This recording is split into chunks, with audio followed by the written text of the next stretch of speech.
Hello guys, this is Akash this side और आपकी अपनी चैनल में आपका स्वागत है। रेस में सबसे इम्पॉर्टेंट क्या होता है? What is most important in the race? Race में सबसे इम्पॉर्टेंट होता है उसकी लास्ट लैप। लास्ट लैप हमें बताता है कि आप कहाँ पर हैं और लास्ट लैप ही डिसाइड करता है कि विनर कौन होगा। लास्ट में जो है लास्ट लैप सबसे ज़्यादा इम्पॉर्टेंट होता है, जो कि बहुत सारे लोग उसको मिस कर देते हैं। उन्हें ये नहीं पता होता कि लास्ट लैप में अगर आपने मेहनत कर दिया तो आपकी पोजीशन ऊपर से नीचे दाएं बाएं सब चेंज हो सकती है। And the thing is, the most important thing is कि बहुत सारे लोग लास्ट लैप को इग्नोर कर देते हैं।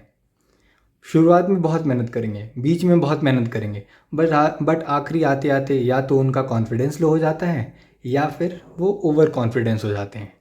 पर हमें लास्ट के 15 डेज़ बहुत बहुत बहुत हमारे लिए बहुत इंपॉर्टेंट है। लास्ट के 15 डेज़ 15 दिन बाद एसएससी सीजीएल का एग्ज़ाम होगा और एग्ज़ाम में हमें फोड़ना है। तो एग्ज़ाम में अगर फोड़ना है तो हमें क्या क्या इम्पोर्टेंस रखनी है और टाइम मैनेजमेंट और टाइम की इम्पोर्टेंस रखते हुए हमें ये चीज़ करना है ताकि हमारा लास्ट लैब बेकार ना जाए। तो पहला जो है सबसे पहली प्रायोरिटी होती है फर्स्ट वीक में पहली प्रायोरिटी होती है मैथ्स की फॉर्मूला बुक।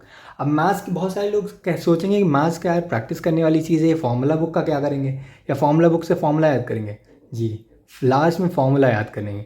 क्यों? क्योंकि आपने जितनी प्रैक्टिस करनी थी आपने प्रैक्टिस कर लिया। आपने जो है सारी चीज़ें प्रैक्टिस कर ली, आपने क्वेश्चंस प्रैक्टिस कर लिए, आपने PYQs प्रैक्टिस कर लिए। लास्ट में जो चीज़ें भूलती हैं वो है फॉर्मूला। और सबसे ज़्यादा जो है नंबर जिसमें कटते हैं वो सिर्फ 3 रीज़न की वजह से होते हैं। या तो वो क्वेश्चन आपने कभी भी देखा ही नहीं है, सेकंड आपने वो देखा तो है लेकिन आपको फॉर्मूला नहीं याद है, और थर्ड कैलकुलेशन मिस्टेक। तो कैलकुलेशन मिस्टेक तो वहाँ पर उस एग्ज़ाम में वहाँ पर प्रेशर झेलने से ही होगा।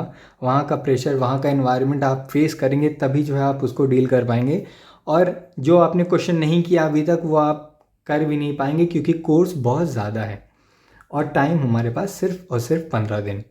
तो जो चीज़ हम इम्प्रूव कर सकते हैं वो है मैथ्स की फॉर्मूला। मैथ्स के जितने भी फॉर्मूलेज़ हैं आजकल जो है सारे टेलीग्राम चैनल्स और जो है यूट्यूब चैनल्स पे बहुत सारे टीचर्स हैं जिन्होंने फॉर्मूला बुक बना रखी है पहले से ही। उन फॉर्मूलाज बुक को आप पढ़िए, रोज़ रिवाइज़ करिए, डेली डेली रिवाइज़ करिए, उसको लिख लिख के याद करिए। एक एक चैप्टर्स उसमें आराम से देखिए कौन कौन से टाइप्स हैं, हर एक टाइप का एक एक एग्जाम्पल याद करिए। और अगर आपके पास फॉर्मूला बुक नहीं है तो आपने जो है फॉर्मूला बुक बनाई होगी। अगर आपने फॉर्मूला बुक बनाई है अपने हाथ से, हैंड रिटन कहीं लिख रखा है तो वो भी चलेगा, वहाँ से भी आप याद करेंगे तो वहाँ से आपको इनफैक्ट जल्दी चीज़ें याद होंगी। ठीक है, तो फॉर्मूला बुक सबसे ज़्यादा इम्पॉर्टेंट है। उसके बाद आती है इंग्लिश। इंग्लिश देखो कभी भी पढ़ के चीज़ें नहीं होती हैं। इंग्लिश आप चाहे जितना भी पढ़ लो, चाहे जितना भी देख लो, चाहे जितना भी जो है वो कर लो, लेकिन आपको इंग्लिश तब आएगी या इंग्लिश में नंबर तब बढ़ेंगे जब आप इंग्लिश के मॉक्स लगाएंगे। सबसे इम्पॉर्टेंट है इंग्लिश के मॉक्स। और इंग्लिश के मॉक्स जो सबसे इम्पॉर्टेंट होते हैं वही चीज़ें लोग मिस कर देते हैं। उनको लगता है कि हम एडवर्ब पढ़ेंगे, एडजेक्टिव पढ़ेंगे, नाउन प्रोनाउन ये सब पढ़ेंगे तो हमें जो है हमारे नंबर बढ़ेंगे। नहीं, उस इंग्लिश के पेपर या जब भी आप देखेंगे PYQs तो उसके एक फिक्स पैटर्न है कि एक दो सिनोनिम्स आने हैं, एक एंटोनिम्स आना है, एक कुछ और आना है, एक जो है कॉम्प्रहेंशन आना है, 5 जो है 5 क्वेश्चंस। तो आपको जो है अगर सारी चीज़ें प्रैक्टिस करनी है, सारा चीज़ें 15 दिन में एक बार में नहीं हो सकती हैं, ये चीज़ रियलाइज़ करनी बहुत ज़रूरी है।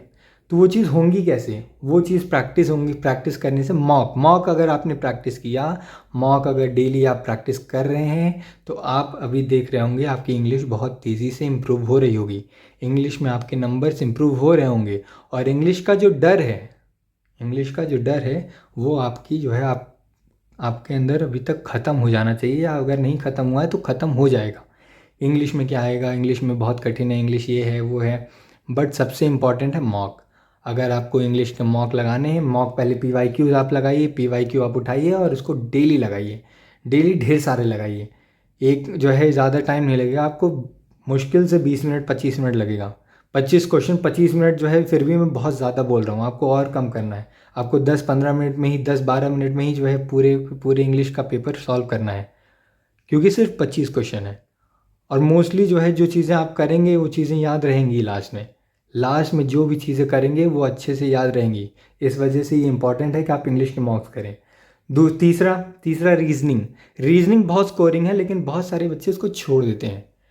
रीजनिंग जो कि बहुत स्कोरिंग है, आप जो है देखेंगे कि जो चीज़ें आती हैं वो आती ही हैं, वो आपको फटाफट फटाफट फटाफट होता जाएगा। वो ऐसा नहीं है कि मैथ्स का फॉर्मूला याद करना है या उसका ये याद करना है, इसका ये याद करना है। कई बार तो जो है एलिमिनेशन मेथड से ही रीजनिंग हो जाती है। तो रीजनिंग पे बहुत ध्यान देना है। रीजनिंग की प्रैक्टिस आपको वीडियो से कर सकते हैं। आप इसको वीडियो से वीडियो लेक्चर्स देख सकते हैं। उसके बाद फिर उसको जो है जो भी वीडियोज़ आपने वन शॉट ढेर सारे वीडियोज़ यूट्यूब पे अवेलेबल हैं। यूट्यूब पे आप जो है वन शॉट की वीडियोज़ देखिए और उसकी प्रैक्टिस शीट लगाइए। आप हर दिन एक टाइप अगर पढ़ेंगे तो 15 दिन में 15 टाइप हो जाएगा। और ऐसा हो ही नहीं सकता कि 15 टाइप में 20 क्वेश्चन ना फंस जाए आपकी। तो 20 क्वेश्चन जो है यहाँ से आपको अच्छे से हो जाएगा, और 3-4 क्वेश्चन आप जो है खुद से कर सकते हैं। जो भी आपने अभी तक प्रैक्टिस किया है, कुछ ना कुछ तो प्रैक्टिस किया ही होगा ना, तो आप अपना जो है प्रैक्टिस कर सकते हैं। तो पहली वीक में, फर्स्ट वीक में ये 3 प्रायोरिटीज़ हैं।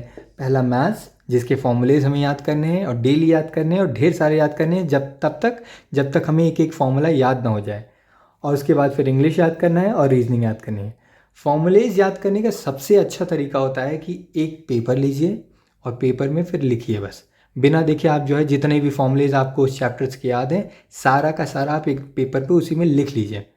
एक बार आप लिख लेंगे, आपको कॉन्फिडेंस आ जाएगा। आपको समझ में आ जाएगा कि आपको कौन से फॉर्मूलेज याद हैं और कौन से में आपको दिक्कत आ रही है, और आप इजीली कर सकते हैं। नेक्स्ट, अभी तक आप इस वीडियो को देख रहे हैं, इसका मतलब कुछ ना कुछ कंटेंट आपको ये पसंद आया है। और मोस्ट इम्पॉर्टेंट ये है कि ये लास्ट 15 डेज़ का है। मुझे पता है कि ये वीडियो इतनी अच्छी नहीं होगी, हो सकता है ऑडियो भी इतनी अच्छी आपको ना लगे, बट सबसे ज़्यादा इम्पॉर्टेंट ये है कि ये जो है मेरा पहला जो है वीडियो है, और इसलिए मैंने जो है वेट नहीं किया कि पहले इसको जो है वेट करो, उसके बाद फिर कोई जो है पूरा एकदम सब कुछ तैयार करो, माइक हो, लाइट हो, ये हो, वो हो, फिर उसके बाद तब जो है बनाना शुरू करो। 15 दिन बचे हुए हैं और मुझे लगा कि ये मुझे बनाना चाहिए। फ़र्स्ट स्टेप लेना बहुत ज़रूरी है, और फर्स्ट स्टेप मैंने अपना ले लिया है। मैंने अपनी पहली वीडियो डाल दी है। अब आपकी बारी है, पहला स्टेप आपको लेना है या पहला स्टेप आपको नहीं लेना है। क्योंकि आपके लिए पहला स्टेप क्या है? आपके लिए पहला स्टेप है मॉक। मॉक देना बहुत ज़रूरी है, चाहे वो फर्स्ट जो है वीक में हो, चाहे वो सेकेंड वीक में हो, चाहे वो आखिरी है। पूरा हफ्ता, पूरा 15 दिन आपको मॉक देना है। मॉक ढेर सारा देना है। ऐसा नहीं कि हाँ एक मॉक एक दिन में दे दिए तो थक गए कि नहीं नहीं अब और मॉक नहीं लगा सकते। मॉक भाई जितने लगाओ उतने लगाओ। पूरे 15 दिन मॉक लगाओ, 2 लगाओ, 3 लगाओ। एक मॉक 1 घंटे में सारा का सारा लग जाएगा। और 1 घंटा एनालिसिस का, मोटा मोटा मान लेते हैं 1 घंटा एनालिसिस का लगा, 1 घंटा मॉक हुआ, तो 2 घंटा लगा। और 2 घंटा दिन में जो है 3 मॉक, 2 मॉक, 3 मॉक दे सकते हो आराम से। तो ये जो है वेट मत करो। बहुत सारे लोग होते हैं वेट करते रहते हैं, नहीं अभी मेरा सिलेबस कंप्लीट नहीं है, मॉक कैसे दे दूँ, अब मेरा ये रिवाइज नहीं, मॉक कैसे दूँ, अभी मुझे ये सब्जेक्ट नहीं याद है, मॉक कैसे दे दूँ। अरे मॉक देना ही इसीलिए है। मॉक क्यों देना है? मॉक देना ही इसीलिए है ताकि आपको पता चल सके कि आपका एरिया ऑफ इम्प्रूवमेंट क्या है, आप कहाँ इम्प्रूव कर सकते हैं, आपका जो है कहाँ जो है ज़रूरत है कि आपको बार बार रिवाइज करना है। आप सब रिवाइज करते रहेंगे तब तो हो चुका। आपको बहुत ज़रूरी है, बहुत ज़रूरी है इस बात को जानना कि आपको रिवाइज़ कहाँ करना है। और आप रिवाइज़ तभी कर पाएंगे जब आपको पता होगा कि आपको रिवाइज़ करना कितना है और आपका एरिया ऑफ इम्प्रूवमेंट कहाँ पर है। तो सबसे पहले आपका जो है मॉक देना बहुत ज़रूरी है, जान लीजिए। 15, हाँ, लेकिन मॉक में जो है जो इंग्लिश वाला मॉक लिखा है वो एक्सक्लूडेड है। आपको पूरा मॉक देना है, उसमें चारों सब्जेक्ट होने चाहिए, इंग्लिश होनी चाहिए, मैथ्स होनी चाहिए, रीजनिंग होनी चाहिए, जीएस के होना चाहिए। और ये इंग्लिश वाला आपको अलग से टाइम निकालना है, क्योंकि बहुत सारे बच्चे, इनको इंग्लिश में कॉन्फिडेंस नहीं आता। बहुत सारे को लगता है इंग्लिश बहुत स्ट्रांग है, बहुत ज़्यादा जो है हमें जो है हमारी इतनी स्ट्रांग नहीं है, और बहुत ज़्यादा जो है डर लगता है एंटोनिम्स में, सिनोनिम्स में, वोकैब से। तो इस वजह से आपको बहुत ज़रूरी है कि आपको जो है इंग्लिश का मॉक अलग से लगाएं। आप अगर इंग्लिश का मॉक लगाते हैं, अगर आप 15 दिन में 2 भी मॉक्स हर दिन लगा दें तो आपका 30 मॉक यहीं हो गया। और आप जो है जो पेपर लगा रहे हो, अगर 15 दिन में 2 पेपर आप डेली लगा देते हो फुल फ्लेज, तो आपका जो है 30 पेपर वो हो गया। इसका मतलब 60 पेपर कम से कम आप मॉक लगा चुके होंगे इंग्लिश का, और 30 बाकियों का। तो सेकंड प्रायोरिटी में, सेकंड वीक में सबसे इंपॉर्टेंट है करंट अफेयर्स। करंट अफेयर्स सबसे ज़्यादा इंपॉर्टेंट इसलिए है क्योंकि करंट अफेयर्स लास्ट वीक में आपको याद रहेंगी। लास्ट वीक में जो भी आप चीज़ें पढ़ेंगे वो मोस्टली याद रहेंगी। और करंट अफेयर्स ऐसा होता है कि आप पढ़ो और भूल जाओ, आपको जो है आपको ये याद ही नहीं रहेगा।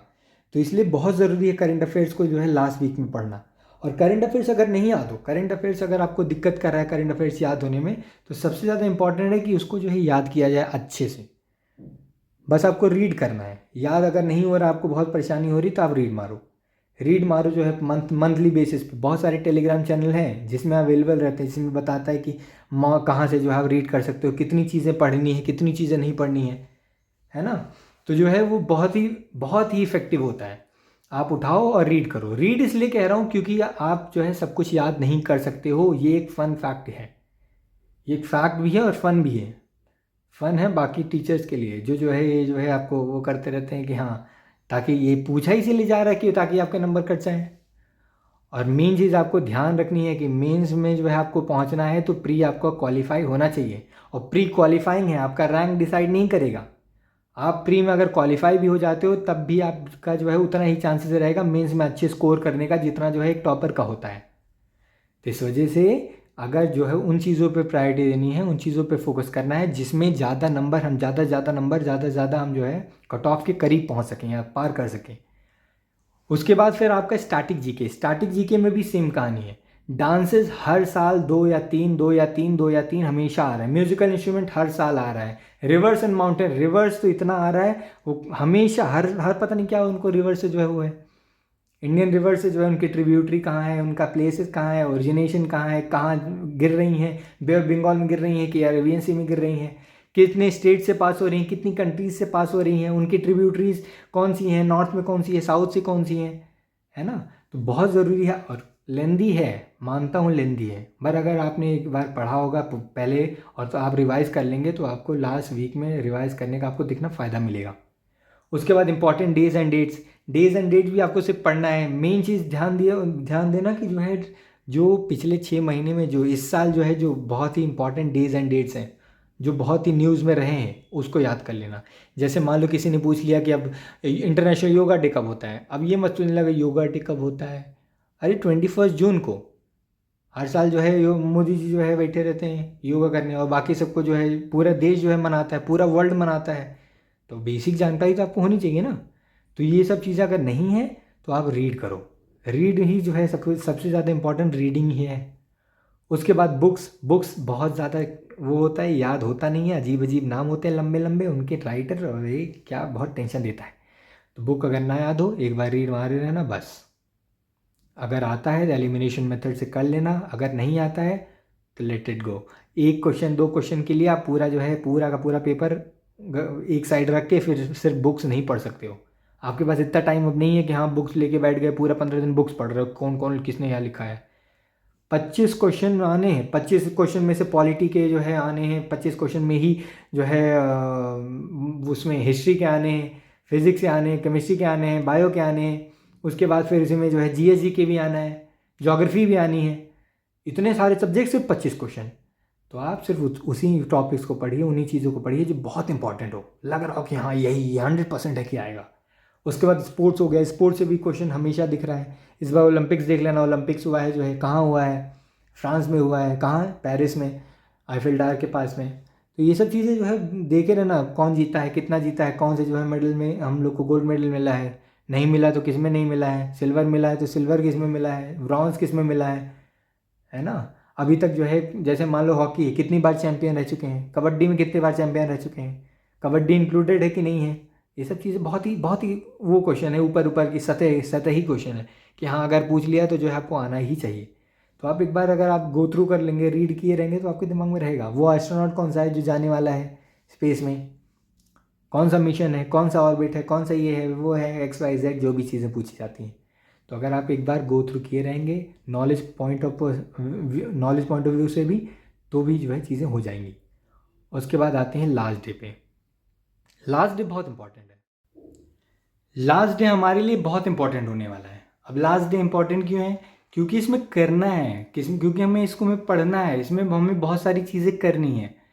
बहुत सारी टीचर्स होते हैं, बहुत सारे जो है वो कहते हैं कि लास्ट डे में करने की क्या ज़रूरत है, लास्ट डे में जो है सिर्फ आराम करिए, लास्ट डे में दिमाग को रेस्ट दीजिए, लास्ट डे में मूवी देखिए, फ्री रहिए, सोइए। नहीं, आपको वो नहीं करना है। वो हमारे लिए नहीं बात कर रहे हैं, वो जो है बात कर रहे हैं टॉपर्स की, जिन्होंने पूरे साल मेहनत की है, पूरे साल पढ़े हैं, पूरे साल सब कुछ उनको तैयार है, वो पूरा तैयार है कि A to Z है, पता नहीं कितने नंबर लाने के लिए पूरा फुल में फुल, है ना। तो आपको जो है, और वो उनके लिए कह रहे हैं कि आपका दिमाग भारी हो गया होगा तो आप इसको मत पढ़िए, आप उस दिन रेस्ट करिए। पर आपको करना है, क्योंकि हमारा तैयार नहीं है, हमें करना ही पड़ेगा। और ये चीज़ बहुत ध्यान देने वाली है, ये बिल्कुल इंसल्टिंग नहीं है, क्योंकि ये जो है हमें हमें सिर्फ कट ऑफ क्लियर करना है।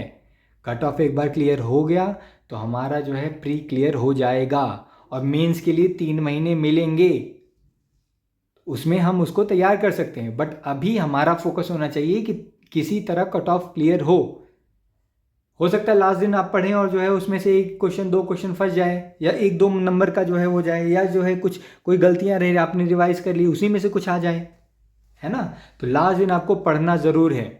लास्ट दिन अब पढ़ना, अब सवाल ये है पढ़ना क्या है। ऐसा ना हो कि हमारा कॉन्फिडेंस एकदम लो हो जाए, एकदम वो हो जाए कि यार हमको तो अभी तो कुछ नहीं आ रहा। नहीं, हमको वो चीज़ है, हमको करना क्या है, हमको जो है PYQ उठानी है। अगर आपने मिस्टेक बुक बनाई है, 15 दिन में अगर आपने मिस्टेक बुक बनाई है, जो भी पेपर्स आपने किया है, तो आप उसको रिवाइज करिए।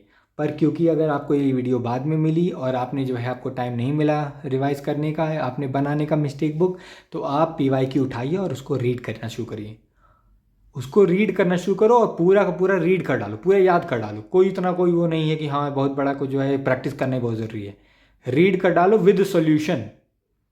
देखना बहुत कम टाइम में सारा का सारा हो जाएगा। हो सकता है PYQ में से कोई चीज़ रिपीट होनी हो और उस दिन आपको चीज़ें याद हो जाए, या जो है भूले हों आपको याद आ जाए, है ना। तो वो चीज़ आपको रिवाइज करनी है। तो इस वजह से हमें जो है भीड़ चाल नहीं चलना है, हमें ये सब ज़्यादा नहीं सुनना है कि नहीं यहाँ आखिरी दिन में क्या होगा। हमको सब करना है, हमको आखिरी दिन तक करना है और लास्ट मोमेंट तक करना है, ताकि कोई भी जो है कोशिश हमारी रह ना जाए, है ना। और उसको ख़त्म करना है।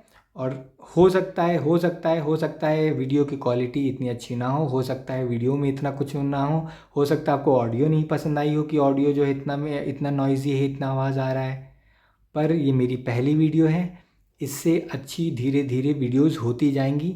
इम्पॉर्टेंट ये है कि आप इन वीडियोस का फ़ायदा उठाएं। और अगर आपको ये वीडियो अच्छी लगी हैं तो इनको सब्सक्राइब करिए, लाइक करिए और शेयर करिए। हम इसलिए इसको सब्सक्राइब करना इसलिए ज़रूरी है ताकि मेरी वीडियोस आपको दोबारा जब कुछ भी अपलोड हो तो आपको मिल सकें। ऐसा ना हो कि पहला वीडियो, क्योंकि ये नया चैनल है और पहली वीडियो जो है अगर आपने देखी और आपने कुछ नहीं रिएक्ट किया तो ये चीज़ें उड़ जाएंगी और ये गायब हो जाएगा और आपकी फीड में कभी दिखाई नहीं देगा। या हो सकता है दिखाई दे बहुत टाइम बाद, बहुत 6 महीने 7 महीने बाद, या जब आपको ज़रूरत हो तो आपको याद ही ना आए कि कौन सा चैनल था, या जो है यार उसमें लाओ देखें क्या है। तो अगर आपको कुछ भी पसंद आया, अगर आपको इसमें से मोटिवेशन पसंद आई हो, अगर इसमें जो है कोई कंटेंट पसंद आया हो, या जो है कहने या उसके तरीके पसंद आए हों, या इससे कोई फ़ायदा होता है आपको, तो प्लीज़ सब्सक्राइब इट। और हमको जो है हार नहीं माननी है, लास्ट दिन तक करना है। देखो बहुत सिंपल सा रूल है, 90% will ignore and 10% will follow. इन चीज़ों को जो भी मैंने बताया है 10% ही लोग फॉलो करेंगे, ये फैक्ट है। और ये मैं भी जानता हूँ, आप भी जानते हैं। अब आपको डिसाइड करना है कि आप उन 10% लोगों में होना चाहते हैं कि नहीं। आप उन 10% लोगों में होना चाहते हैं कि नहीं जो है सिलेक्शन लेंगे। तो इस वजह से आप अच्छे से पढ़िए, आप इसको फॉलो करिए और अच्छा करेंगे आप, देख लीजिएगा। Have a good day.